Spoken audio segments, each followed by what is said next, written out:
അഭിമാനകരമായിട്ടുള്ള വിജയമാണ് ഈ ഉപതെരഞ്ഞെടുപ്പുകളിൽ UDF ഉണ്ടായിട്ടുള്ളത്.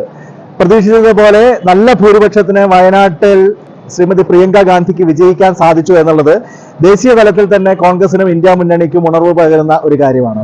പാലക്കാട് ഏറ്റവും ഐതിഹാസികമായിട്ടുള്ളൊരു വിജയം ശ്രീ രാഹുൽ മാങ്കൂട്ടത്തിലൂടെ UDF നേടിയെടുക്കാൻ സാധിച്ചു എന്നുള്ളത് കേരളത്തിലെ UDF പക്ഷത്ത് നിൽക്കുന്ന ആളുകൾക്ക് മാത്രമല്ല, മതേതര മനസ്സുള്ള മുഴുവൻ ആളുകൾക്കും ആഹ്ലാദിക്കാൻ വക നൽകുന്ന ഒരു കാര്യമാണ്. BJPയെ നേർക്കുനേരുള്ള ഒരു പോരാട്ടത്തിൽ പരാജയപ്പെടുത്താൻ ആർക്കാണ് സാധിക്കുക എന്ന ചോദ്യത്തിന്റെ കൃത്യമായിട്ടുള്ള ഉത്തരം ഇന്ന് കോൺഗ്രസും UDFും എന്നുള്ളതാണ് നമുക്ക് കാണാൻ സാധിക്കുന്നത്.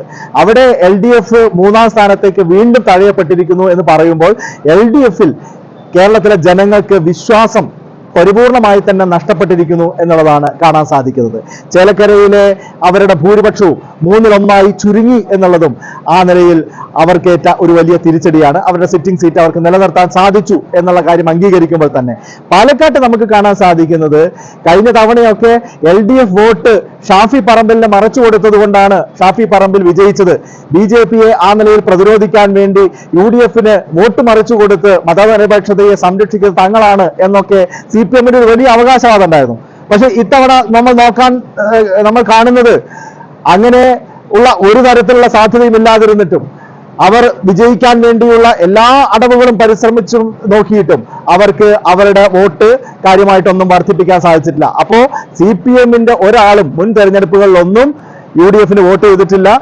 അവരുടെ കയ്യിൽ നിന്ന് അത്തരത്തിലുള്ള ഒരു അനുകൂല സമീപനവും ഒരു കാലത്തും പ്രതീക്ഷിക്കേണ്ടതില്ല എന്നുള്ള ആ ഒരു തിരിച്ചറിവ് അത് കോൺഗ്രസിനും UDFനും അകത്ത് നിൽക്കുന്ന മുഴുവൻ ആളുകൾക്ക് കൂടി ഉണ്ടാവണം എന്നുള്ളതാണ് നമുക്കിതിൽ നിന്ന് കാണാൻ സാധിക്കുന്നത്. അങ്ങനെ കേരളത്തിലെ ഫൈറ്റിൽ BJPയെ പരാജയപ്പെടുത്തി UDF വിജയിക്കുന്നു എന്നുള്ള കൃത്യമായിട്ടുള്ള രാഷ്ട്രീയ സന്ദേശം ഉയർത്തിപ്പിടിച്ച പാലക്കാടിന് ഞാൻ എല്ലാ വിധത്തിലുള്ള അഭിവാദ്യങ്ങളും നേരുകയാണ്. ഷാഫി പറമ്പിലിന്റെ പിൻഗാമിയായി ഏറ്റവും മികച്ച ഒരു ജനപ്രതിനിധിയായി പ്രവർത്തിക്കാൻ ശ്രീ രാഹുൽ മാങ്കൂട്ടത്തിന് സാധിക്കും. അങ്ങനെ തന്നെ അദ്ദേഹത്തിന് മുന്നോട്ട് പോകാൻ കഴിയട്ടെ എന്ന് പ്രത്യേകമായിട്ട് ആശംസിക്കുന്നു. പ്രിയപ്പെട്ട വിജയിയായിട്ടുള്ള രാഹുൽ മാങ്കൂട്ടത്തിലിനെ ഹാർദമായി അഭിനന്ദിക്കാൻ വേണ്ടി കൂടി ഞാൻ ഈ അവസരം ഉപയോഗിക്കുകയാണ്. സരിൻ എന്ന് പറയുന്ന വ്യക്തി, അദ്ദേഹം ഞങ്ങളുടെ കൂടെ ഉണ്ടായിരുന്ന ആളാണ്. ഏത് സാഹചര്യത്തിലാണ് അദ്ദേഹം പുറത്തു പോയത് എന്ന് കേരളത്തിന് മനസ്സിലായി. അദ്ദേഹം ഒരു കേവല അധികാരമോഹിയായി വ്യക്തി താല്പര്യം മാത്രം ഉയർത്തിപ്പിടിക്കുന്ന ഒരാളായി കേരളത്തിലെ ജനങ്ങൾ അദ്ദേഹത്തെ തിരിച്ചറിഞ്ഞു എന്നുള്ളതാണ് പാലക്കാട്ടെ ഈ വിധിയെഴുത്ത് തെളിയിക്കുന്ന ഏറ്റവും പ്രധാനപ്പെട്ട കാര്യം. അദ്ദേഹം എവിടേക്കാണോ ചെന്നത് അവിടെ തന്നെ അദ്ദേഹത്തിന് നിലനിൽക്കാൻ സാധിക്കട്ടെ.